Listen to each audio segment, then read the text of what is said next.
growers. This is Ruth, who's a yoga teacher as well, and she also happens to be my sister. And she's helping me and has been helping me out demonstrate as I recover from an Achilles repair.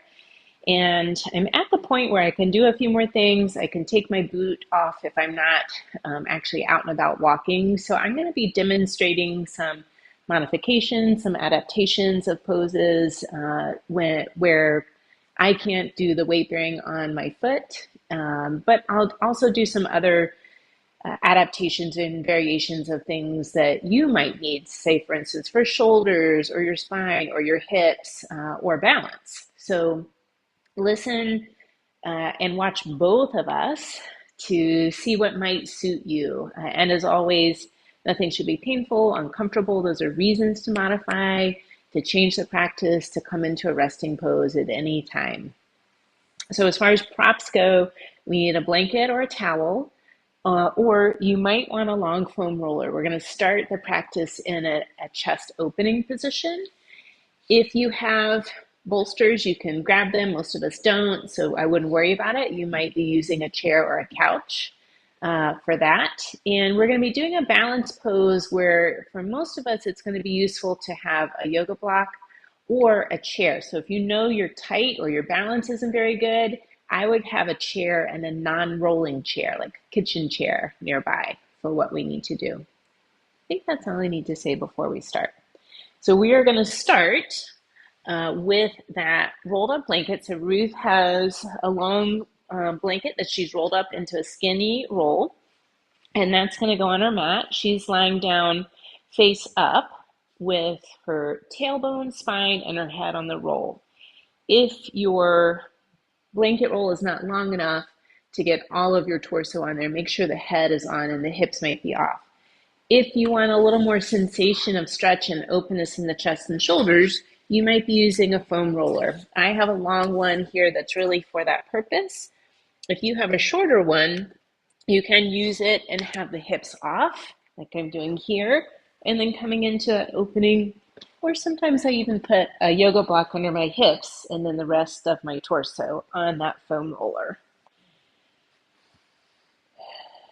And if it's hard for the head to rest back here, you might put a folded blanket under the back of your head.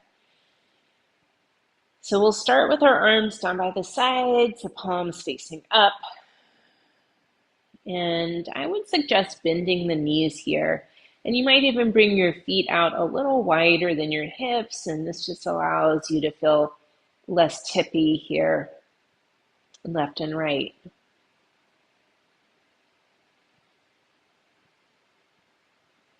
Take a moment, right? So often this first time down in this position can feel like a big change to your spine, to your shoulders, to the lower back.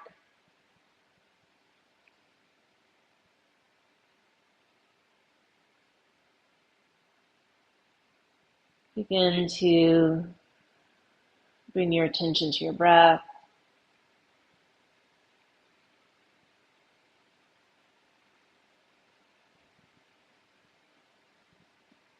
And start to slow your breathing down.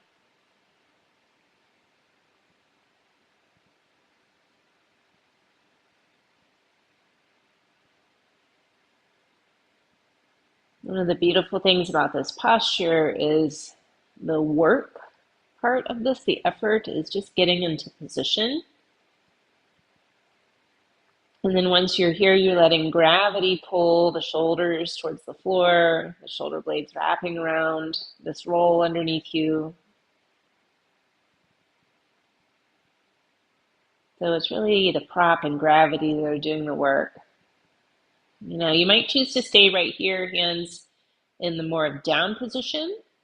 If it's comfortable, bring your arms out to the sides in more of a T position. So note that I don't have my elbows all the way straight, so my elbows are resting on the ground, but my upper arms are out close to 90 degrees. It doesn't need to be exact. And sometimes I have to kind of reposition my shoulder blades when I change the angle there. And then come back into that lengthened breath. Then you might even think about each exhale as a cue to soften the shoulders away from the ears and soften the shoulders towards the earth.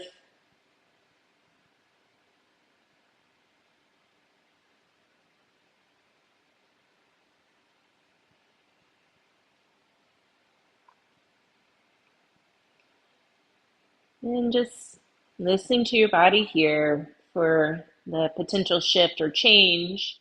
You could stay here, you could come back to that first position, arms down by the sides, or bending the elbows here. So letting the backs of the hands rest on the floor with the bent elbow. Could be 90 degrees cactus position. Sometimes this is way too intense and you need to straighten the elbows a little bit.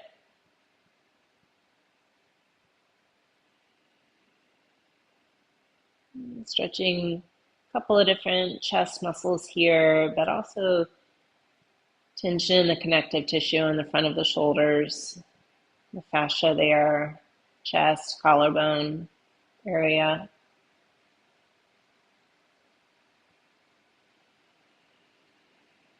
Take the next few breaths to set an intention for your practice.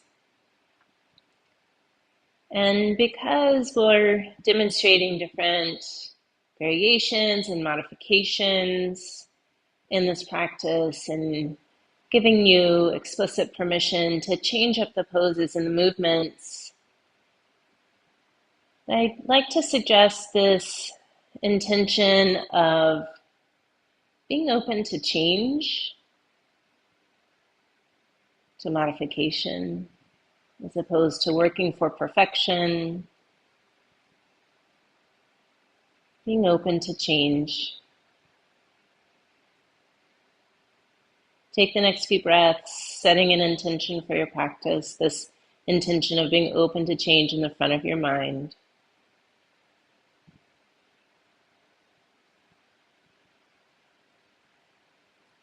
We're going to bring the arms back down if you stretch them out. Roll over so you come off your roll. If you're on that foam roller, being careful here. And then we're going to make our way up to hands and knees. And you might like to use the blanket here to pad your knees. So I'm keeping the one sock on my foot, and it's to remind myself not to do too much with that foot because I'm feeling good and I need reminders not to stress it. So we're starting here, hands and knees in the tabletop position.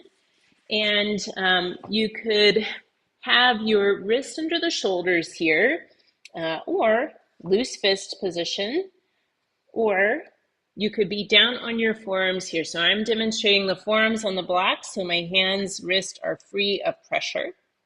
We're doing some cat and cow movements here. So rounding through the back, you tuck the tailbone and chin, belly button towards spine, and then tip the tailbone up, belly towards floor, chest forward. Back and forth with those. So we exhale, round through the back, pushing the floor away. Inhale, arching the spine downward. Hips up, chest forward. Back and forth here a few times.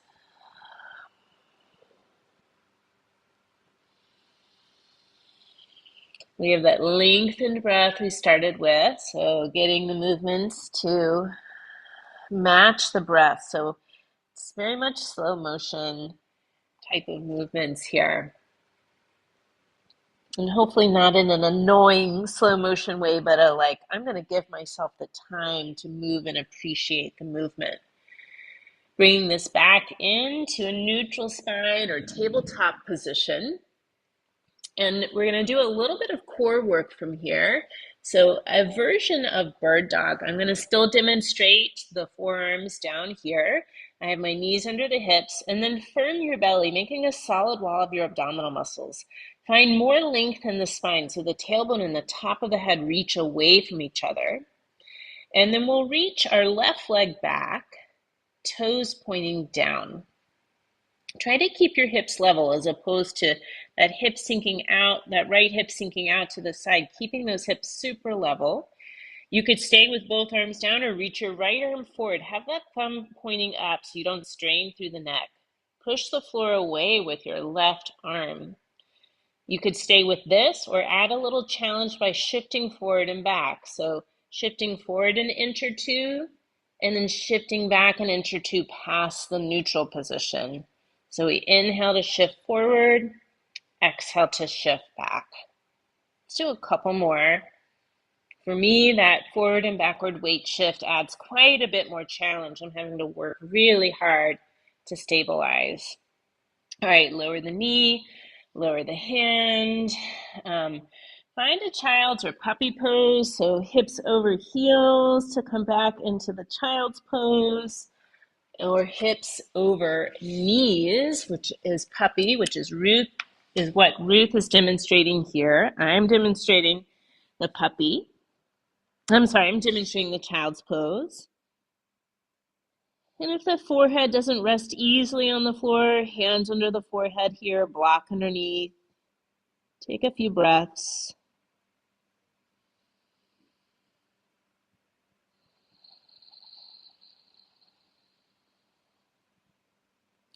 You could stay here resting longer or coming back up to that tabletop position for the other side of the bird dog. Firm belly, long through the spine.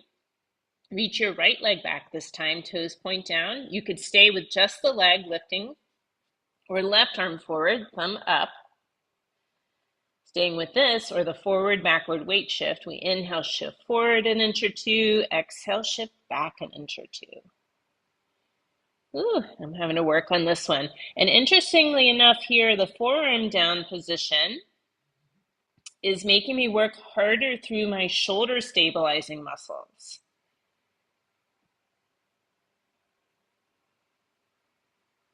All right, lower the hand, lower the knee. Maybe you find child's or puppy, or you do a few cat-cows, or circling of the hips, or any other kind of movements that might feel good to you here, coming up on the fingertips.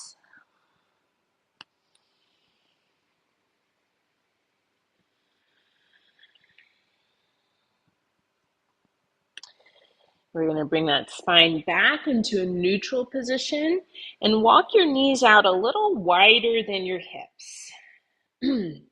So from here, again, you could be on the hands or the palms or loose fist. I'm going to actually demonstrate the loose fist option here. And we're doing a little upper body, upper spine rotation. So keep your hips square to the floor. And on your inhale, pull the right elbow towards the ceiling. Look in that direction. And then exhale, lower that hand, the forearm down. Inhale, pull the left elbow towards the ceiling. Look towards the left. And exhale, lower the hand down. So we'll go back and forth here. Now you could keep it at the elbow pull. And sometimes this is what's best for the shoulder with rotator cuff, other shoulder issues, or pull the elbow, straighten it, reach up, and then lower back down.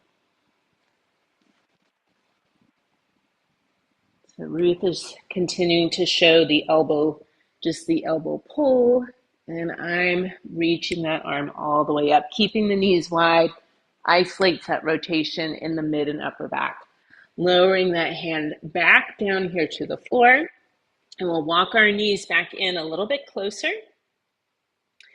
And from here, whatever hand position, arm position works for you, we're circling the hips. So we'll sweep the hips towards one side, back towards the heels, sweep the hips towards the other side, and forward.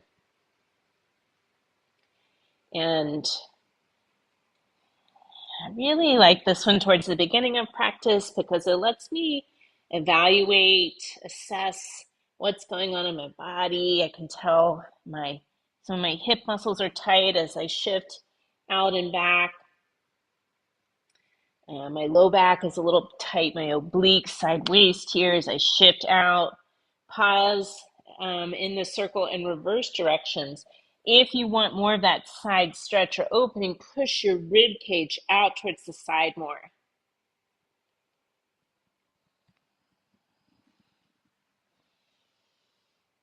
And there's always a few pops in my knees, my shoulders here as I do this one. And then it calms down after a few, so I know it makes me know I'm warming up those joints, muscles, spine. Coming back here into that centered tabletop position. And we're doing our toe rocking movement. So we're stretching one foot back, the toes are tucked under, and we are shifting forward by bending through the toe joints, stretching through the sole of the foot. Press the heel back to stretch through the calf. Breath is inhale, shifting forward, toes bend. Exhale, press the heel back, calf stretch. Forward and back here a few times. Same hand position variations available here. Forearms down works just as well. Loose fists works just as well. The fingertip version of this is harder. I don't know. It's doable, but it's a little more pressure there on the hands. All right, switching sides. This is another good assessment of what's going on in my lower body, the feet, the ankles, the calves. We do this one often from hands and knees. You can do this from a standing position, which might be a good warm up before getting in the boat, knowing that that ankle mobility is really important as you move into the catch. So doing some things on land before you do any warm up in the boat can be helpful. We're lowering that knee back down. So Ruth is going to be setting up for down dog. I'm going to be coming into puppy pose because puppy pose is basically a kneeling down dog. And since I can't do that kind of more heavy stretch through the calf and my ankle, I'm coming into a puppy pose. So for down dog, Ruth will have hands a little forward the shoulders and the fingers are spread. You're lifting the hips up and back and finding that long spine. And that might be bending the knees here a little bit, reaching the hips up and back. I'm coming into puppy, hips over knees, forehead down. You could still stretch the arms forward here, pressing into the pads of the fingers, similarly how you do in down dog. If you're in down dog, you could pedal the feet, you could swing the hips a little side to side, you could lift up on the heels, lift up on the toes and lower the heels. If you're in that puppy, you could stretch the arms out, you could lower the elbows, you could sweep the hips side to side. And settle here in either pose. Looking forward, we're going to step our right foot between the hands. And if it doesn't get there, use that right hand to help the foot come forward.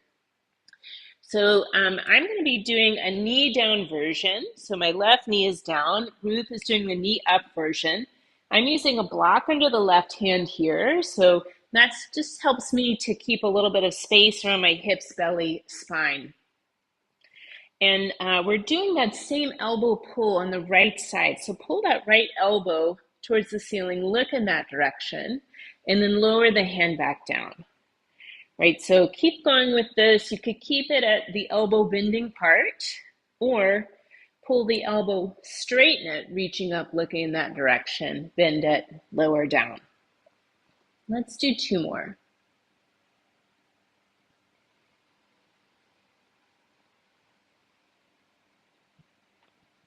All right, lowering both hands down. We're stepping back into a plank. I'm coming into the knee down plank, and Ruth, if you want to, you could come into that as well. And we're lowering all the way down, elbows by the ribs, coming down onto the belly. Pull the shoulder blades towards the spine and then towards the back waist to peel the head and chest up off the floor. I'm staying in low cobra. Ruth, if you'd like to come up a little higher, it's a bigger back bend, but the neck is long. And then press more into the hands, pull the low belly in, find your way back into that puppy or the downward facing dog. Take a few breaths, maybe a few more of those movements here.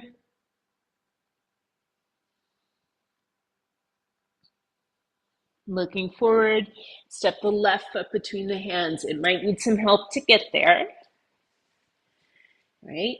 So the back knee could be down or up. Maybe you put a block under that right hand just to create more space in your body. Left arm, we pull the elbow towards the ceiling, look towards the left, and then lower the hand back down. So you could keep it at the elbow pull or pull the elbow straighten and lower back down.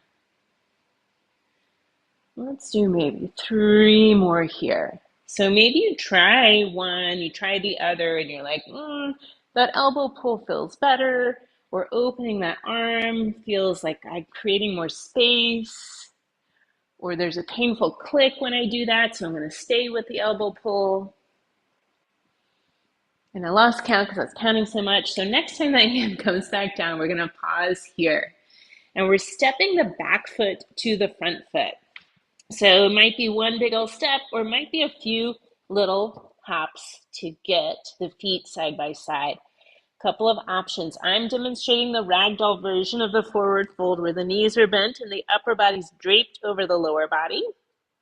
And this is a nice pose, but if you're tight in your hamstrings, if you are have some bone density issues in the lower back or herniated disc, then the version Ruth's doing with the knees bent, butt back, forearms, and the thighs keeps the spine straight and makes less intense stretch on the hamstrings.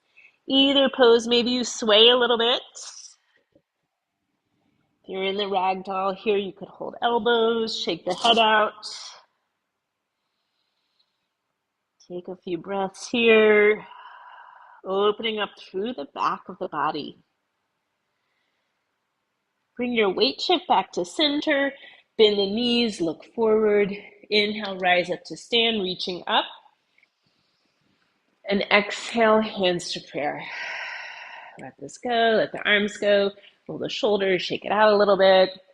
If you have that blanket on your mat, take it out of the way. So I don't often do sun salutations in this practice because I like to cue a lot of modifications. Sometimes it makes it challenging. So what's nice about today, I think, is that I'll be doing knee down versions of a lot of this, and Ruth's going to be doing the knee up versions of these. So you could maybe watch on the first one and see how it is, join in on the second one, or follow along however it works for you. So I'll start at the front of our mat, and on your inhale, get taller.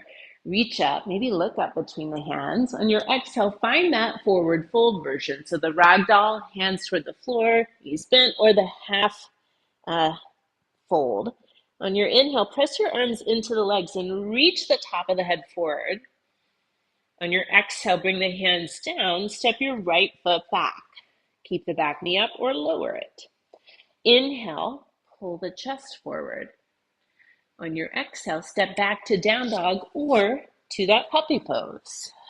You could stay in either of these poses, skipping the next part, or the flow through is inhale, lift the head, the torso shifting forward to plank, knees down or up. Exhale, lower down. Your version of cobra. I'm going to keep it at the low. Ruth's going to come up higher. Shoulders back and down, neck long. And then press up, pull the low belly in, find your way to down dog or puppy. Take a breath. If you're in that puppy, lift the head, inhale, right leg up and back. Exhale, step this foot between the hands. You might need some help to get it there. Up on the fingertips, inhale, chest forward. Exhale, back foot to the front foot. Bend the knees, strong legs, inhale, rise up, reach up. Exhale, hands to prayer. Let it go, shake out your arms, shake your hips, roll the shoulders, do a little jig, walk it off. We'll do that again. This time we're stepping back and forward with the left leg. You got options, so take them. Inhale, get tall, reach out, reach up. Take up space with your arms. Exhale, find that forward fold, the ragdoll or forearms to the thighs. Inhale, half lift, arms pressing into the legs, top of head reaching forward. Exhale, hands down, left foot or left knee back for lunge. Inhale, chest forward. Exhale, place your hands, find down dog or puppy. You could stay here skipping the next part, or inhale, shift forward into knee up or knee down plank. Exhale, lower elbows by ribs. Shoulders back and down, low or high cobra, neck long but strong upper back. Push up, low belly in, hips up and back, find puppy or down dog. Or it could be child's, I guess. Take a breath. If you're in that puppy, lift the head. Inhale, left leg up and back. Exhale, step the foot between your hands, help it there. Inhale, chest forward. Exhale, back foot to the front foot. Bend the knees, strong legs. Inhale, rise up, reach up. Exhale, hands to prayer. Let it go, roll your shoulders, shake it out a little bit. We are going to be coming into some more traditional poses that we hold. Ruth is going to be doing some standing versions. I'm going to be doing some knee down versions. And because I'm doing knee down versions, I'm going to pad my knees. And we are also going to be doing a chest opening position here where you might be, you either interlacing your fingers behind you, opening up, or using a strap back there. So if you know that it's hard to interlace your fingers or it's straining your chest, shoulders, grabbing the strap here. Ruth will demonstrate the strap version. So starting at the front of the mat, we're going to take a big step back with the left foot or come down into this knee down lunge here, what I'm doing. So Ruth's in crescent lunge with her back heel up, front knee bent, tailbone lengthening down towards the earth, top of the head up towards the sky. Relax the shoulders, breathe. If it's challenging to balance, focus your gaze on a non-moving spot. Coming into this chest open position, so you're bringing your hands behind you and either interlacing the fingers here or grabbing the strap so you have more shoulder distance space between your hands, palms facing away from you. Here you go. And then roll the shoulders back and down. Reach the knuckles towards the floor. And if you're like, great, my chest, shoulders are nice and open, but the head is like in that jutted forward position, then you're going to just very mildly push the back of the head back, tip the chin up slightly. Breathe. Find some ease somewhere, which can be hard. Release the hands here. You can put the strap down or put it over your shoulders, whatever you want to do. We're opening into warrior two. So Ruth's going to pivot her left heel down to left toes point out towards that long edge of the mat. I'm going to pivot my toes towards the right edge and open into that warrior two. So Ruth front heel lining up with the arch of the back foot. Me front heel lining up with my left knee. Tailbone down. Top of the head up, arms reaching forward and back here. So that warrior two position. If you got here and you're like, oh, my neck, my shoulders, don't like this, bring your hands on your hips, relax the shoulder blades down your back. Yeah, so you got some options there. If you have the hands up, gazing over that front hand, breathe.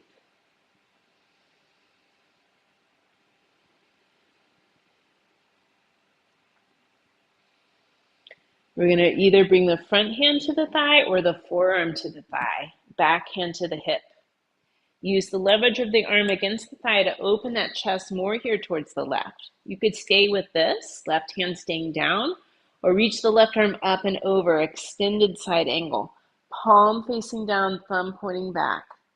And then note, did you just really tense up that area between the neck and shoulder actually on both sides? Can you move the shoulders away from the ears so the neck feels long.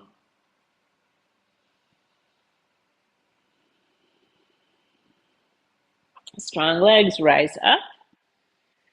And then if you're standing, you're going to step your back foot to the front foot, coming to the front of the mat. If you're like me, I'm going to just come into this kneeling or tall kneeling position here, take a couple of backward shoulder rolls. And we're doing the other side here. So left foot stays forward. We're stepping the right foot back into crescent lunge. So for Ruth, that means back heel up. You could shorten the stance, bring the back heel down. Front knee bending. I'm in the knee down position. Tailbone towards the earth, top of the head towards the sky. So decompress the spine. Either hands behind you or strap behind you, interlacing the fingers or holding that strap shoulder distance apart. Roll the shoulders back and down and root the knuckles towards the floor. And I'm like, nice and open, but I can feel my ears are forward of my shoulders a little bit. So back of the head back slightly, chin up so the throat feels open as opposed to compressed. Breathe.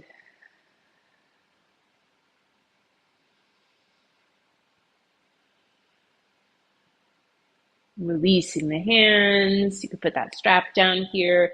Opening into warrior two. So if you're standing, the back heel pivots down. Toes point towards the right side. You're kneeling. I have to kind of walk that foot in line with that back knee. Tailbone down, top of the head up, arms reaching out. You could stay here or arms, hands on the hips.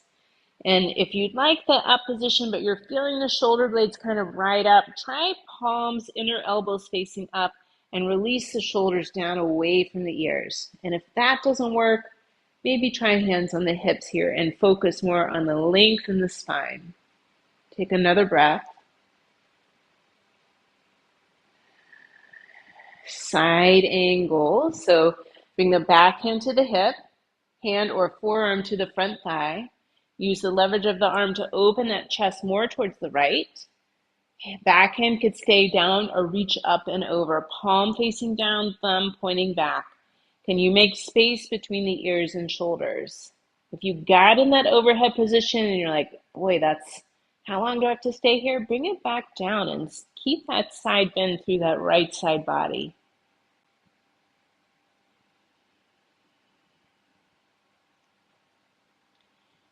All right, we're going to rise back up here. Step the back foot to the front foot or come into standing on the knees or sitting back on your heels. Roll the shoulders here, shake out the arms. So we're getting ready to come into a balance pose. And this is not one I don't often do this one on a Zoom class because this is a challenging one. But Ruth is going to show you a variation here with the chair. You could also do this with a block.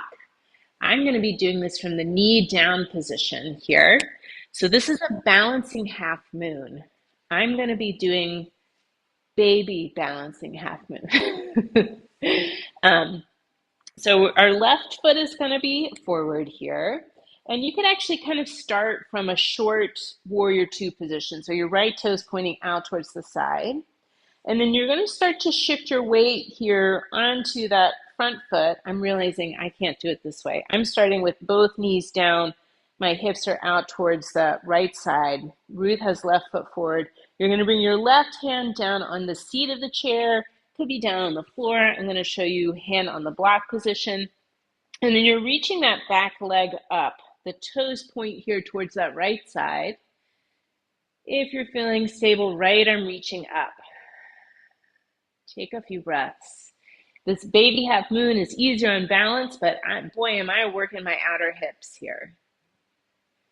Gaze here towards the right. If you're like Laura, super easy. Bring the gaze up towards the top hand.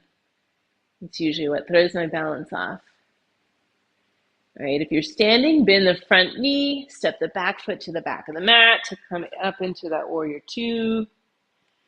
And then we'll step it forward here, shake out your arms, roll the shoulders. So Ruth, again, demonstrating the standing version. She's got the prop. You can stay on that side. She's got the prop here. I'm going to turn to face the left side of my mat. She's starting in that warrior two with that right foot forward. And then she's putting her weight onto the front leg to lift the back leg. Right hand coming down on the chair, the block, left leg reaching up and back, toes point down. I'm sorry, toes point towards the left of that lifted leg side. You could reach that left arm up or keep it on the hip as Ruth is doing or was doing. Gaze here towards the right or maybe up towards that hand. So it's the outer hip muscles working on both legs here. The down one stabilizing, the up one lifting. All right, bend that standing knee, step the back foot to the back of the mat to come up, maybe that warrior two. And then hands down, step it forward here, take out the hips, roll the shoulders. You can move that prop out of the way if you brought it over. So we're coming into some variations of squat pose. So the first one will be like a halfway down squat, which is sort of like that version of forward fold that Ruth was doing before. Yep, so she's got feet wide, butt back, forearms on the thighs. This one's gentler on the knees, the hips, and the spine. You might stay here if that's the case for you, or coming down into this deeper yogic squat, malasana squat, where you lower the hips down here sort of towards the heels. That can be really challenging for different reasons. You could also put 2 yoga blocks underneath your sitting bones, and you might have to adjust the feet. I'm going to give you one more option, which is the gentlest version, happy baby. All right, so happy baby is non-weight bearing squat. Right, so you could hold the backs of the thighs, hold the ankles, the soles of feet. Breathe. If you're down in that deep squat and you're like, oh my God, when am I getting out? Come out of it, come up to stand, come to sit, whatever feels good to you.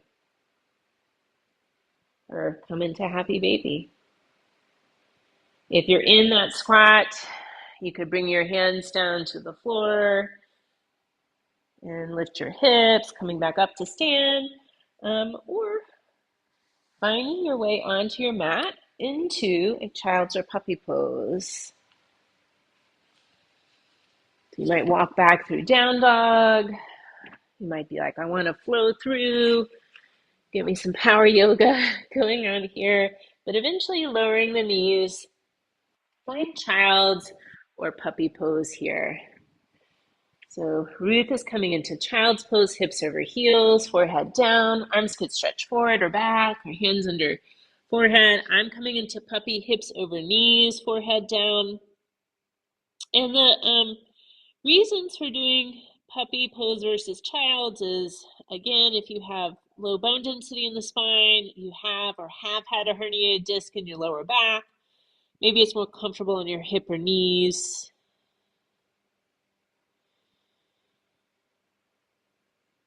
Slow down that breath again, lengthen it out.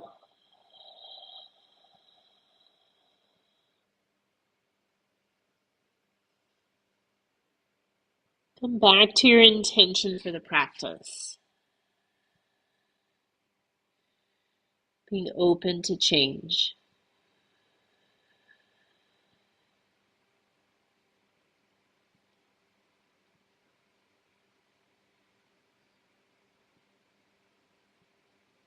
You could stay here longer. Or coming up again, we're going to come into some variations of twist. And Ruth is going to do a seated twist, and I'm going to do a reclined twist. So for the seated twist, you might want a folded blanket underneath your sitting bones here. And reasons for doing a reclined twist versus a seated twist are similar reasons for the child's and puppy. Bone density issues in the spine. If you're really tight and you come into this twist and the back is really rounded, you're going to be doing damage to the disc and the vertebrae in your spine. So if you're sitting, you're going to start with both legs out and then bend that right knee Cross that foot to the outside of the other thigh. Hug that knee with your left arm, right hand behind you on the floor. Sitting tall and gentle twist of the chest, shoulders, and the gaze to the right. If you'd like to do this recline twist, you'll pull the right knee in, cross it over. Maybe that right arm comes out, and you're looking towards the right. So the difference here is that I'm not weight bearing through my spine, so I have no shearing forces going through the disc, no compressive forces going through the vertebrae. I'm not as scrunched up in my hips, so sometimes just creating that space feels better.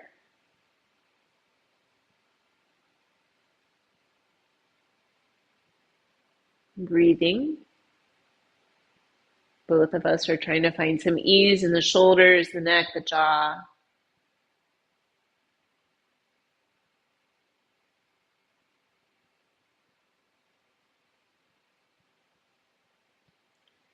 We'll bring this all back into the center. If you're sitting, maybe you stretch your legs out, shaking the legs out a little bit. If you're on your back, maybe you hug the knees in, gently rocking a little bit, resetting before we go to the other side. So the right leg will stay straight and you'll bend the left knee. If you're sitting, that left foot comes to the outside of the thigh, of the other thigh. If you're lying down, you're going to use that right hand to pull the leg over. Sitting, the left arm helps to keep the spine long. Lying down, the left arm stretches out to try to help bring the shoulder towards the floor.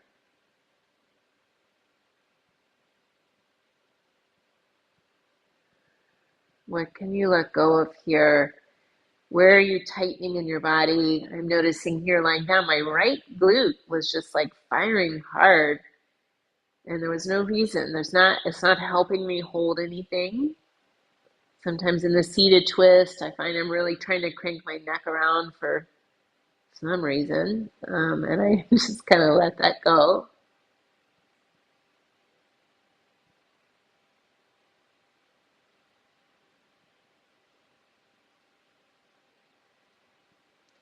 Unwind from here. If you're on your back, knees in. If you're sitting, legs out, shake them out. Maybe even use your hands to kind of jiggle the quads and hip flexors.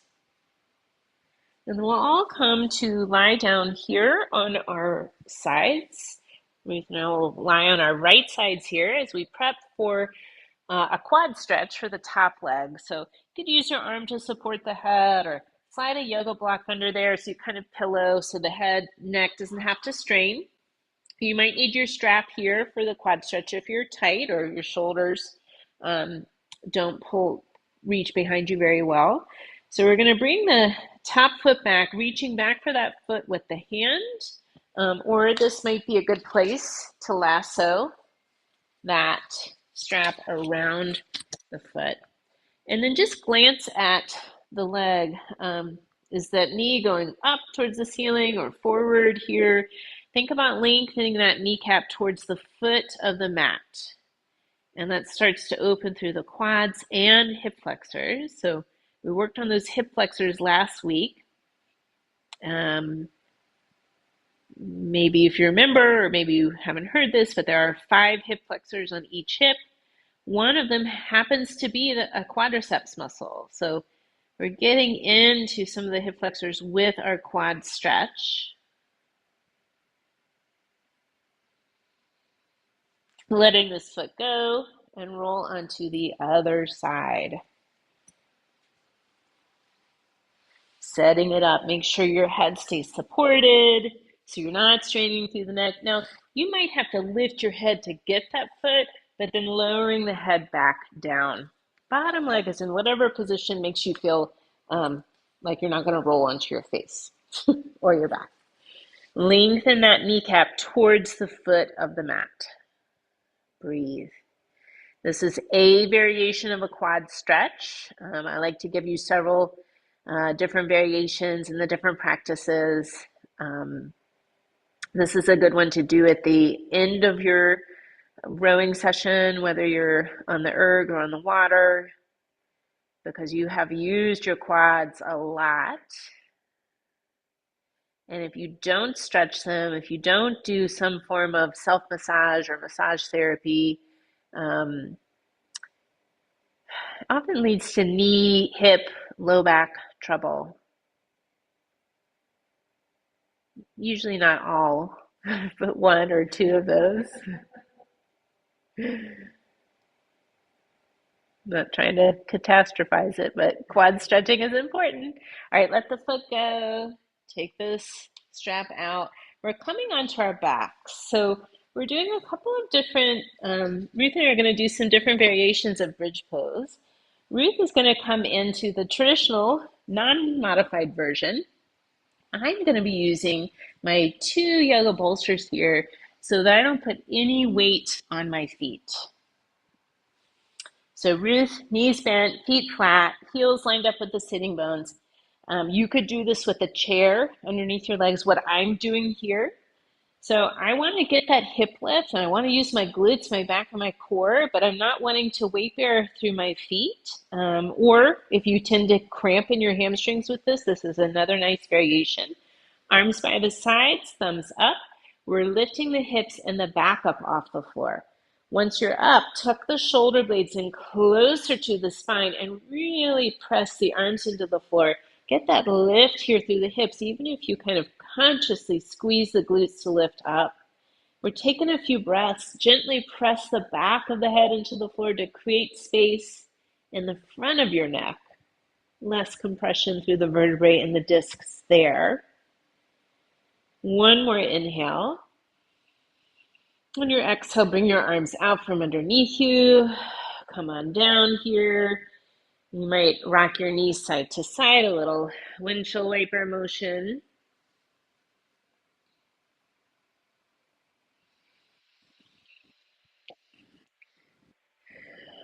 So I'm going to do another variation of this. I'm still doing the non-weight bearing through the feet. Drew's still doing the weight bearing through the feet. And now we're going to do robot arms. So if you're weight bearing through the feet, line the heels up with the sitting bones. Instead of straight elbows, we're coming into the bent elbows. They're in by your ribs, hands point towards the ceiling. Press through your legs and your elbows, lifting the hips and back. Once you're up, walk your elbows in closer and really push into the elbows. Get more of that upper back up off the floor. Gently pressing the back of the head into the floor, creating space in the front of the neck. Take another breath or two. On your exhale, bring the arms out from underneath you, coming on down. Windshield wipers here, or pull the knees in, gently rocking.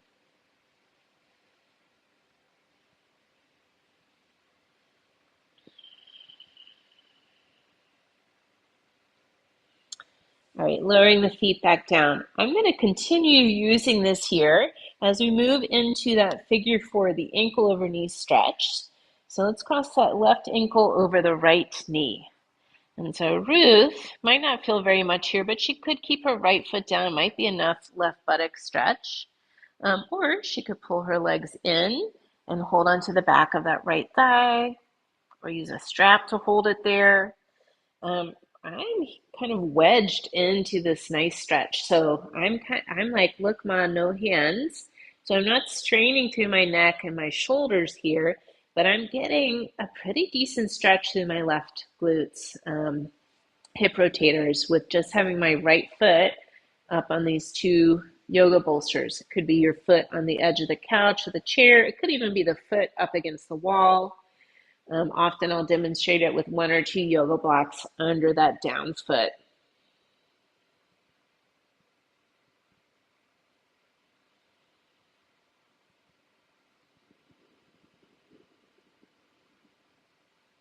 We'll switch sides. Might be different on this side. Maybe you need different accommodations so that you feel stretch and not pain. And not even bordering on pain. So my right hip's a little tighter, so all I did was scooch back a little bit.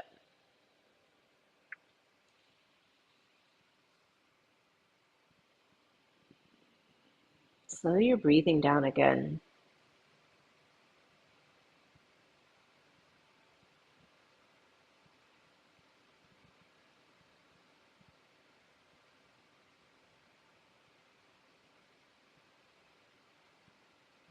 Glute maximus stretching here. Other little smaller muscles that rotate the hip underneath that gluteus maximus. Getting a stretch here.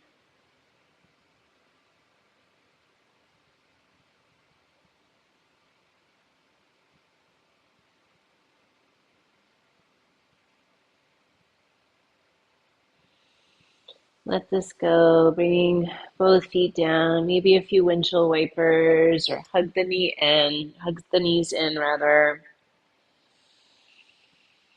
Let's find a happy baby. I'm going to do the relaxed happy baby position. So we'll pull the knees in, bring them out wider than your hips, just slightly wider. I'm holding the backs of the thighs for that relaxed happy baby. You could be holding ankles or feet as Ruth is. Stay here or gently rock side to side. Maybe even stretching a leg out so you get a little inner thigh and a hamstring stretch with it.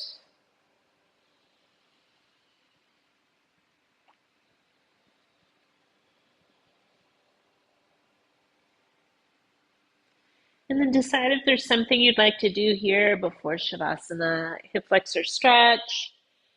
Um, Maybe you did seated twist. You want to do a recline one. Maybe just doesn't have to be a yoga pose. It could just be like, what feels like I need to stretch it? What feels like I need to move it? I'd like to add an inversion into the practice here.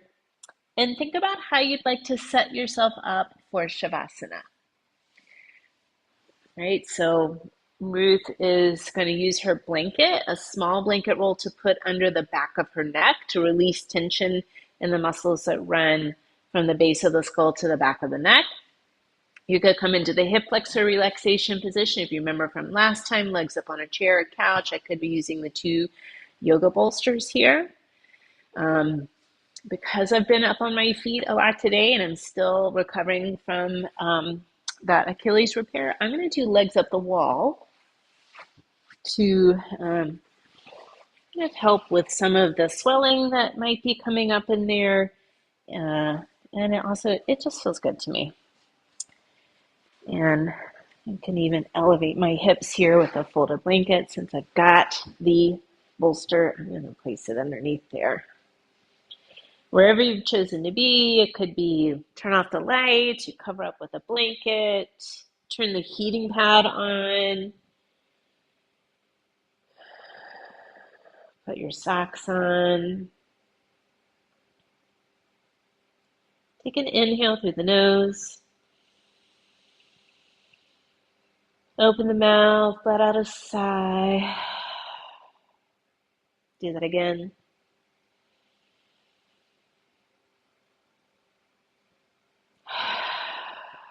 Let the breath go.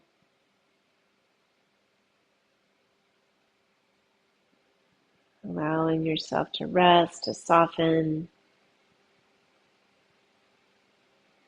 to just be for the next few minutes.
Begin to deepen your breath.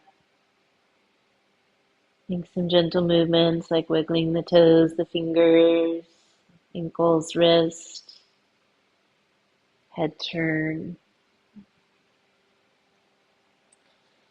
If a bigger stretch would feel good, like a wake up in the morning, stretch your arms overhead, inhale, lengthen through the body. Exhale, let it go. From the back, you'll bend the knees and roll to your side, pausing for a moment on your side, head supported. Appreciating your body, your breath, your health, your yoga practice. Pressing up to a seated position.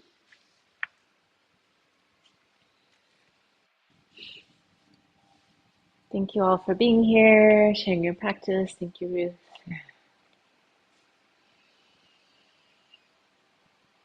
May you all feel safe. May you all be free from suffering. May you all feel loved. May all beings everywhere feel safe. May we all be free from suffering. May we all feel loved. Thank you.